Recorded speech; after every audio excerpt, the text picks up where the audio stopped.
ایک بہت ہی مشہور عالم ہے ہمارے زمانے کے، گلف میں تھے، اور یہ کہ ذرا ان کے اوپر بہت نگرانی تھی وہاں کے حالات میں، لیکن پتہ نہیں چل پا رہا تھا کہ وہ جو شیعت کی تبلیغ کر رہے ہیں وہ کس طرح کر رہے ہیں۔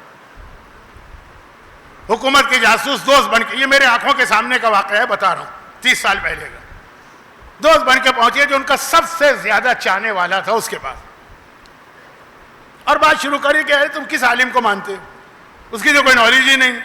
اب یہ ان کا فین ہے، تڑپ اٹھا، کہا کیا بات کرتے ہو، اتنا علم تو کس کے پاس ہوگا، شہید باقر صدر کے شاگردوں میں شامل ہیں یہ۔ کہا بس تم انڈین پاکستانی مانتے ہو؟ ارے نہیں، عرب کے بڑے بڑے لوگ، عرب اصلی عرب، وہ ان کے پاس آتے ہیں۔ کہا مثلا کون آتا ہے؟ اس نے 10-15 کے نام لے لی۔ اگلے دن وہ 10-15 گرفتار کیے گئے اور آج تک ان کو پتہ نہیں چلا۔ اب ایک طریقہ ہوتا ہے نا کسی سے راز اگلوانے کا، اس کو جذبات میں لے کر آؤ، اسے جوش دلاؤ، وہ جوش میں آ کے باتیں کہہ دے، تو میری آنکھوں کے سامنے کی بات، اور میں نے تو بہت سمپل طریقے سے کہا، اس کی تو باقاعدہ ٹریننگ دی جاتی ہے جاسوسوں کو۔ حال ہی میں ایک واقعہ پیش آیا تھا ایران میں کہ جو بہت کچھ شہادتیں ہوئیں، تو جس عورت کا اس میں رول تھا اس نے ان لوگوں کی بیویوں سے رابطے قائم کر کے ان سے راز اگلوائے۔ اب میں تفصیل میں نہیں جا رہا ہوں، وقت نہیں۔ تو اب یہ نوبختی دیکھیے، کہہ رہے ہیں کہ اول تو امام نے جو کہہ دیا کہہ دی، میرا کام امام کا حکم ماننا ہے کہ امام کے حکم میں کوئی لاجک تلاش کرنا ماننا؟ لیکن سنو ایک بات میں بتا دوں، میں جذباتی ہوں، اگر میرے سامنے کوئی امام کی بہت کھلم کھلم ایک مخالفت ہوتی ہے، وہ نہیں نعوذ باللہ گالم گلوچ والی بات کہ مجھ سے برداشت نہیں ہوگا،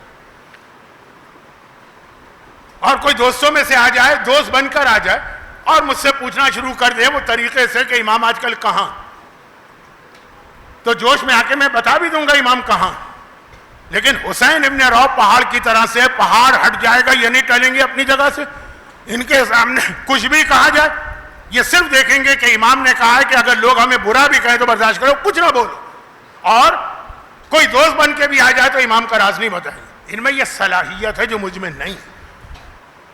اب یہ آخری امام کس کو اپنا نائب بنا رہے جس میں اتنا صبر؟ یہاں آج ایک فتویٰ آ جاتا ہے کہ مقدسات کی توہین حرام ہے، تو کتنا پروپیگنڈا سوشل میڈیا پر۔ اچھا یہ تو ہے آخری امام، اب آ جائیے براہ راست پہلے امام پر۔ ایک عجیب جملہ ہے جو میں بہت کھل کے بھی نہیں بیان کرنا چاہتا ہوں، لیکن چاہتا ہوں میرے بچے یہ جملہ سنیں سمجھیں۔ شہزادی کونین کے مصائب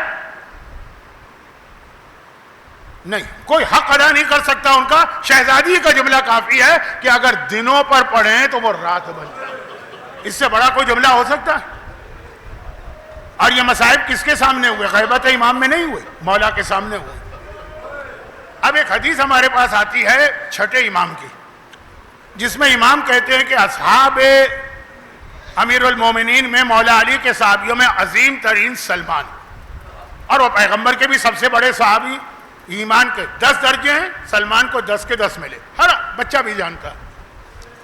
سورہ جمعہ کی 3 آیت وآخرین منہم لما یلحقوا بہم، پیغمبر نے کہا نا کہ یہ آیت سلمان کی قوم کے لیے نازل ہوئی، جو آپ ہر جمعے کو سنتے ہیں، نماز جمعہ میں پڑھی جاتی ہے وَالَّذِي بَعَثَ فِي الْأُمِّيِّينَ رَسُولًا مِّنْهُمْ يَتْلُو عَلَيْهِمْ آيَاتِهِ وَيُزَكِّيهِمْ وَيُعَلِّمُهُمُ الْكِتَابَ وَالْحِكْمَةَ وَإِن كَانُوا مِن قَبْلُ لَفِي ضَلَالٍ مُّبِينٍ وَآخَرِينَ مِنْهُمْ، بعد والا ایک گروہ آئے گا سلمان کا، یہ اس کی قوم۔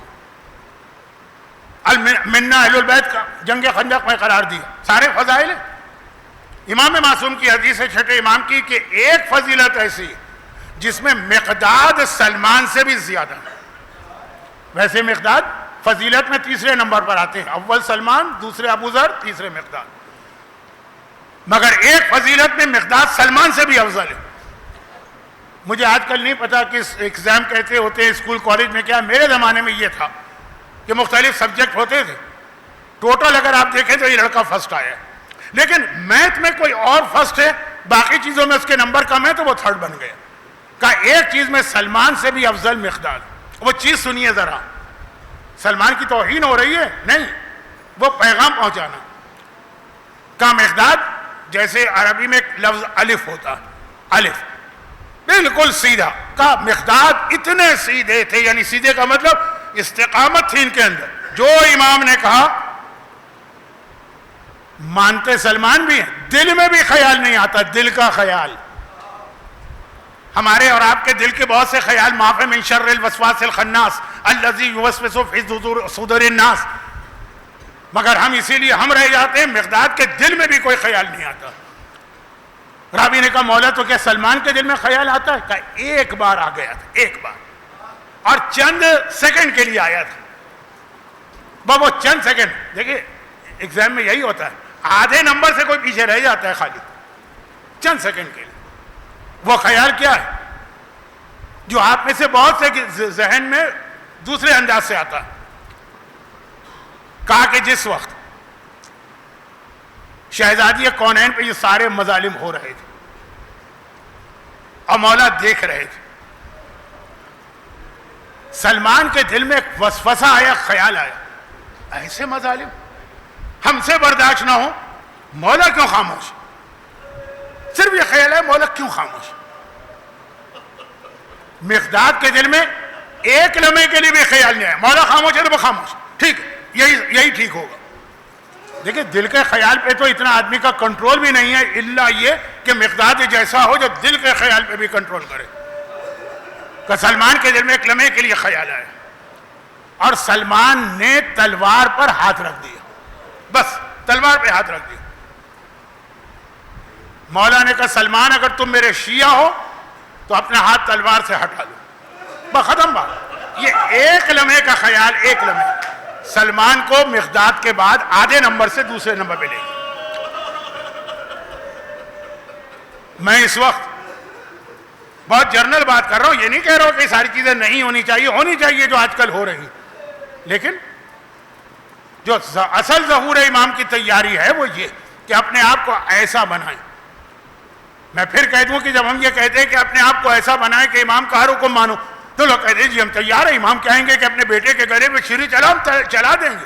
نہیں, امام یہ نہیں کہیں گے. امام کہیں گے کہ جو ہم تمہارے بدترین دشمنوں کو عزت دے رہے ہیں اسے دل سے قبول کرو, نہیں جو ہم اپنے بدترین دشمنوں کے لیے اس وقت طریقہ اختیار کریں اسے دل سے قبول کرو. ممکن نہیں, ممکن نہیں. لیکن یہی امام ہم سے چاہتے ہیں, اور یہی کربلا میں آقا سجاد نے قدم قدم پہ کہا تھا, قدم قدم پہ کہا تھا. واقعات نہیں ملتے ہیں, واقعات نہیں ملتے ہیں کہ راستے میں کہیں کہیں کوئی نہ کوئی مومن مل جاتا تھا. مولا برداشت نہیں ہو رہا,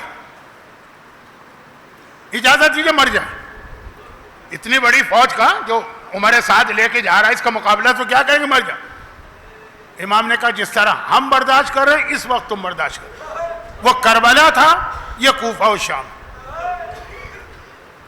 تو اپنے آپ کو عملی اعتبار سے بھی, اب یہ جو لفظ آیا نا عملی اعتبار, اس سے کل سے میری اصل گفتگو شروع ہوگی. والعصر, العصر عصر خروج القائم, جو اللہ نے قسم کھائی ہے زمانے کی تو اصل زمانہ ہے ہمارے قائم کے ظاہر ہونے کا, مگر اس کے لیے تیار ہونا پڑے گا. اور تیاری سے مراد وہ چیزیں تو ہیں جو میں کل سے بتاؤں گا, لیکن خاص سب سے پہلی یہ چیز, وہ برداشت, وہ ٹالرنس, جو ہو نہیں سکتا کہ اپنے دشمن کو آدمی برداشت کر لے, اہل بیت کا دشمن برداشت نہیں, لیکن برداشت کرو. مقداد جیسے بنو,